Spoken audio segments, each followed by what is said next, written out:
is a arranged system by the northern ruling elite to make sure that while they shift power to the south, the power does not stay too long in the south before it will return to the north.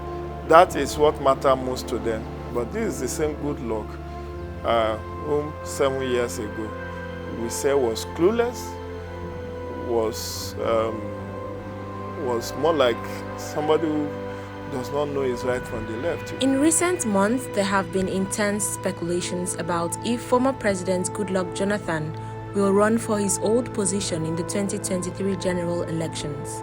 Calls for him to do so have been loud, even if coming from a section of the country. Recent reports suggest Goodluck Jonathan finally joined the All Progressives Congress and will be contesting the 2023 presidential election on its platform. This development is coming barely 48 hours after he distanced himself from a northern group who purportedly purchased nomination forms for him. It can be recalled that on May 9, 2022, Jonathan rejected the presidential expression of interest and nomination forms of the ruling All Progressives Congress, which was bought for him by people described as nomadic Fulani pastoralists and Almajiri communities. He was quoted as saying that it was an insult for people to buy the form for him without his consent. But it seems like the former president has now made a U-turn on the issue. Jide Ojo is a political expert.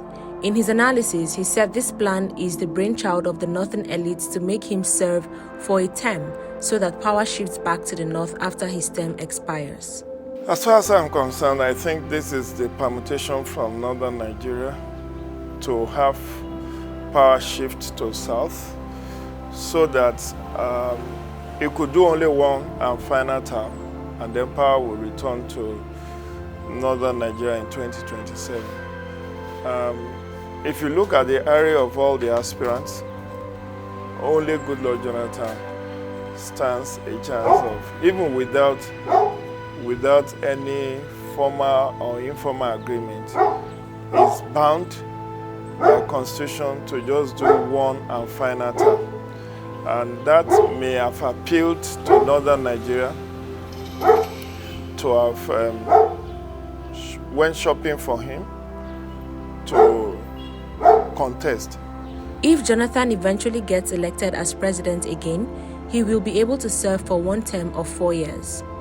With the various challenges Nigeria is currently facing, questions have arisen to whether he will be able to solve these issues. Ojo does not believe he can. Politicians don't care about you and I. They are not really interested in impactful government. What they are more concerned with is how to ensure state capture. So I don't think he will even be able to resolve the challenges facing Nigeria. He was there for 5 years, and the elite, the ruling elite in Nigeria, bothers about impactful governance. It's all about what's in it for us. How do we perpetuate ourselves in power? But this is the same Goodluck whom 7 years ago we say was clueless, was more like somebody who does not know his right from the left. We know all manner of unprintable things that he was called ahead of 2015 general elections. So what magic has he got to turn things around? Things are far worse now than when he was president way back in 2015. So I really don't know what magic he will be able to perform. So what if Mr. Jonathan contests again? He will get litigations, lots of it, says Mr. Ojo. The flip side of Goodluck Jonathan contesting is it will attract a lot of litigations, because there is a school of thought within the legal circle that the Supreme Court and the Constitution do not envisage a situation where anybody will serve as either president or governor for more than 8 years cumulatively. And Goodluck Jonathan having served for 5 years, first as acting governor, acting president, and now as, and later between 2011 and 2015 as substantive president. That will attract a lot of litigations. I'm sure PDP will go to court to challenge it if he emerges as the APC candidate on 31st of May. Mr. Jonathan's moves for the presidency on the APC platform has raised a lot of eyebrows, with many questioning when he joined the party.